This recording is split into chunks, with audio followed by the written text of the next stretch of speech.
Apa yang kamu lakukan ketika hati bertanya, apakah ini benar-benar jalan yang Tuhan kehendaki?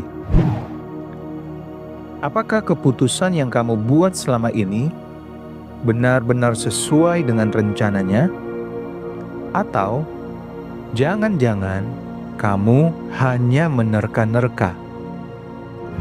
Pertanyaan seperti ini sering muncul dan wajar saja.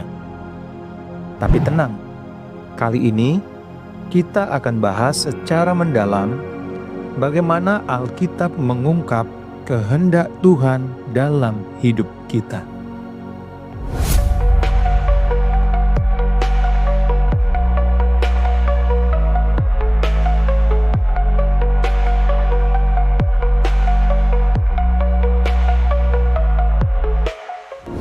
Karena pembahasan kali ini cukup panjang, saya membaginya dalam beberapa segmen sehingga memudahkan teman-teman untuk mendengar langsung ke topik yang teman-teman butuhkan. Mari kita mulai dari dasarnya. Apa itu kehendak Tuhan? Kehendak Tuhan seringkali menjadi sesuatu yang sulit dipahami.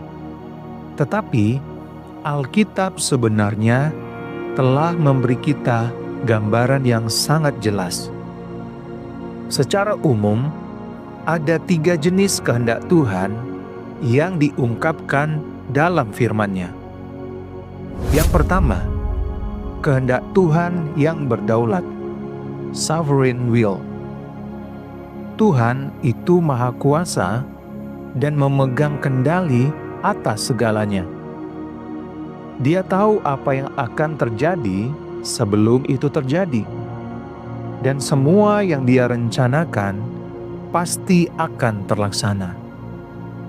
Yesaya 46 ayat 9-10 berkata, "Ingatlah hal-hal yang dahulu dari sejak purbakala, bahwasanya Akulah Allah dan tidak ada yang lain.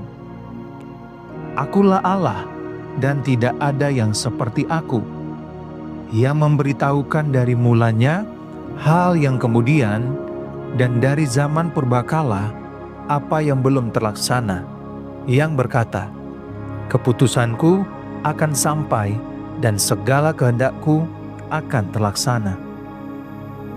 Contohnya adalah karya keselamatan melalui Yesus Kristus.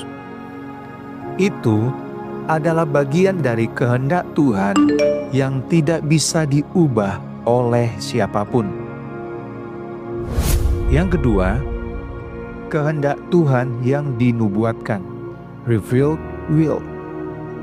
Ini adalah kehendak Tuhan yang secara jelas dinyatakan dalam firman-Nya. Misalnya, perintah untuk mengasihi sesama, hidup dalam kebenaran, dan menjauhi dosa. Matius 22 ayat 37-39 menjelaskan bahwa hukum yang terutama adalah mengasihi Tuhan dan sesama. Kehendak ini adalah panduan kita untuk menjalani hidup yang sesuai dengan rencana Allah. Ketiga, kehendak Tuhan yang diizinkan, permissive will. Dalam kehendak ini, Tuhan memberi ruang bagi manusia untuk membuat pilihan. Bahkan ketika pilihan itu tidak sesuai dengan rencana terbaiknya. Contohnya adalah kisah Ayub, di mana Tuhan mengizinkan iblis mencobai dia, tetapi tetap memegang kendali atas situasi tersebut.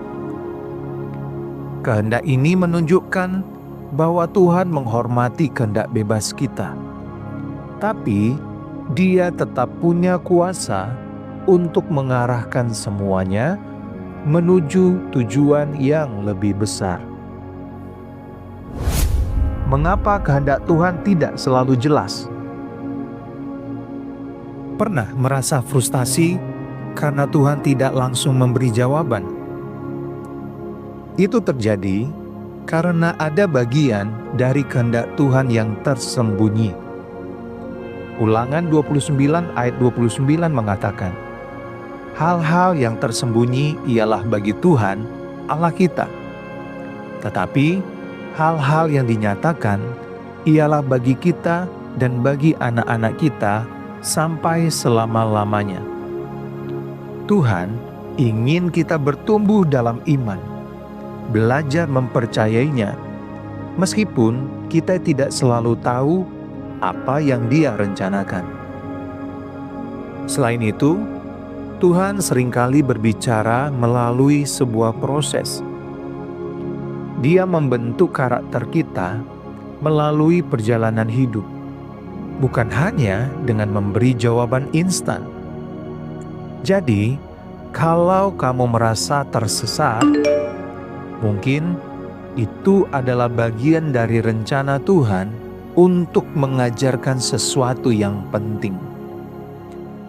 Mari kita perlambat langkah kaki kita, dan mungkin kita bisa mengambil waktu untuk berhenti sejenak, supaya kita dapat memperhatikan tanda-tanda atau signal yang Tuhan berikan untuk menarik dan mendapatkan perhatian kita. Hal ini pernah terjadi pada Musa loh. Sekarang pertanyaan besarnya, bagaimana kita tahu apa yang Tuhan kehendaki? Berikut adalah beberapa langkah praktis yang bisa menjadi panduan hidup kita. Yang pertama, melalui firman Tuhan, Alkitab. Alkitab adalah sumber utama untuk memahami kehendak Tuhan. Firman Tuhan tidak hanya memberikan instruksi, tetapi juga memberi arah yang jelas tentang bagaimana kita sebaiknya menjalani hidup. Contohnya, ketika seseorang sedang bingung memilih jalan hidup, seringkali sebuah ayat dapat menjadi jawaban yang menenangkan. Misalnya, 2 Timotius 3 ayat 16-17 menjelaskan bahwa seluruh kitab suci diilhamkan oleh Allah dan berguna untuk mengajar, menyatakan kesalahan, memperbaiki kelakuan, dan mendidik dalam kebenaran. Maka, semakin kita mengenal firman Tuhan melalui pembacaan rutin Alkitab, semakin kita memahami kehendak-Nya. Yang kedua, doa dan persekutuan. Dalam doa, kita tidak hanya berbicara kepada Tuhan, tetapi juga membuka hati kita kepada Tuhan untuk mendengarkan suara-Nya. Mazmur 25 ayat 4-5 berkata, "Beritahukanlah jalan-jalan-Mu kepadaku, ya Tuhan, tunjukkanlah itu kepadaku. Bawalah aku berjalan dalam kebenaran-Mu dan ajarlah aku, sebab Engkaulah Allah yang menyelamatkan aku. Engkau ku nanti-nantikan sepanjang hari." Dalam doa, Tuhan seringkali memberikan kepekaan rohani untuk mengenali kehendak-Nya. Contoh nyata adalah seseorang yang merasa ragu dalam mengambil keputusan besar. Tetapi melalui doa yang tulus dan tekun, ia mendapatkan damai sejahtera yang mengarahkannya pada langkah yang benar. Bahkan dalam persekutuan, Tuhan seringkali berbicara melalui kesaksian dan doa bersama. Ketiga, melalui keadaan hidup. Tuhan seringkali berbicara melalui keadaan atau situasi yang kita alami sehari-hari. Sebagai contoh, ada orang yang kehilangan pekerjaan, tetapi ternyata itu membuka peluang untuk memulai bisnis yang mendatangkan lebih banyak kebahagiaan dan manfaat. Kadang, pintu yang tertutup adalah tanda bahwa Tuhan mengarahkan kita ke jalan yang lain. Roma 8 ayat 28 mengingatkan kita bahwa segala sesuatu bekerja bersama-sama untuk mendatangkan kebaikan bagi mereka yang mengasihi Tuhan. Mari kita lihat kisah ini. Ada seorang wanita yang bercita-cita menjadi seorang musisi profesional. Tetapi pintu untuk masuk ke industri musik terus tertutup. Setelah berdoa dan merenungkan firman Tuhan, dia mulai menyadari bahwa Tuhan sedang memanggilnya untuk menjadi seorang guru musik. Pintu yang tertutup itu ternyata adalah cara Tuhan mengarahkan dia ke jalur yang lebih bermakna, di mana dia bisa berbagi talenta dengan generasi berikutnya dan mengalami kepuasan yang mendalam. Situasi seperti ini mengajarkan kita untuk tidak menyerah ketika rencana kita tampaknya gagal, tetapi mencari bimbingan Tuhan dalam setiap perubahan arah. Keempat, nasihat rohani. Jangan meremehkan pentingnya nasihat dari pemimpin rohani atau teman yang dewasa dalam iman. Misalnya, seorang anak muda yang ragu apakah hubungannya dengan pacarnya sesuai dengan kehendak Tuhan dapat menemukan perspektif baru dari nasihat sang mentor. Bijaklah mencari nasihat dari pemimpin rohani atau teman yang dewasa dalam iman. Tuhan seringkali menggunakan orang lain untuk menyampaikan kehendak-Nya. Ingatlah, tidak ada orang yang secara tiba-tiba menjadi peka akan kehendak Tuhan. Ini memerlukan kedisiplinan dan konsistensi. Dengan menggabungkan langkah-langkah ini, kita dapat menjadi lebih peka terhadap kehendak Tuhan. Meskipun terkadang jalannya tidak selalu langsung terlihat. Perjalanan ini mengajarkan kita untuk bersandar kepadanya setiap saat. Nah teman-teman, jangan ragu untuk berbagi pergumulan Anda dalam mengetahui kehendak Tuhan di kolom komentar, sehingga itu bisa menjadi berkat bagi teman-teman yang lain ya. Oke, sekarang mari kita bicara tentang bagaimana semua ini bisa diterapkan. Misalnya, dalam memilih pekerjaan. Apakah pekerjaan yang kamu pilih mencerminkan nilai-nilai kerajaan Allah? Apakah itu mendekatkanmu kepada Tuhan atau malah menjauhkanmu? Bayangkan seseorang yang mendapatkan 2 tawaran pekerjaan. Satu dengan gaji besar, tetapi waktu kerja yang tidak manusiawi. Sementara yang lain dengan gaji moderat, tetapi memungkinkan dia melayani keluarga dan komunitasnya. Dengan merenungkan firman Tuhan dan berdoa, orang tersebut memilih pekerjaan yang kedua, karena itu memungkinkan dia hidup sesuai dengan nilai-nilai kerajaan Allah.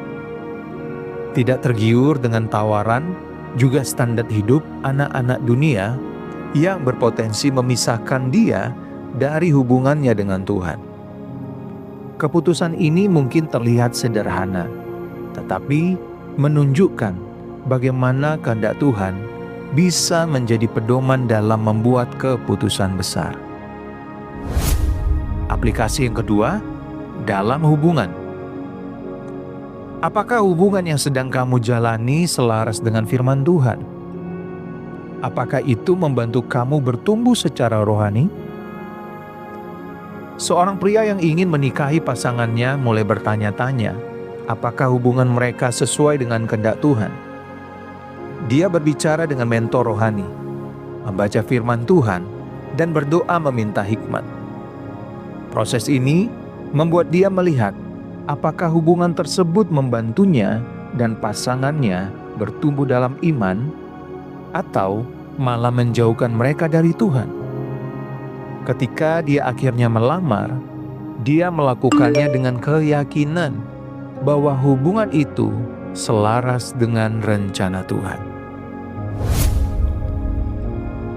Aplikasi berikutnya adalah dalam menghadapi cobaan. Ketika kamu menghadapi masalah, bagaimana caramu merespons?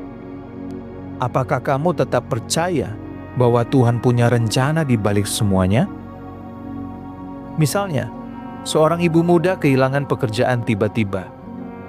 Awalnya dia merasa putus asa, tetapi melalui doa dan dukungan komunitas gereja, dia mulai melihat kehilangan tersebut sebagai peluang untuk memulai bisnis kecil yang selama ini dia impikan.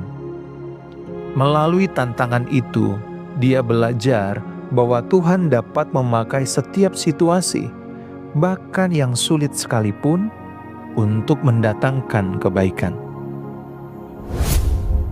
Nah, aplikasi berikutnya dalam perencanaan hidup.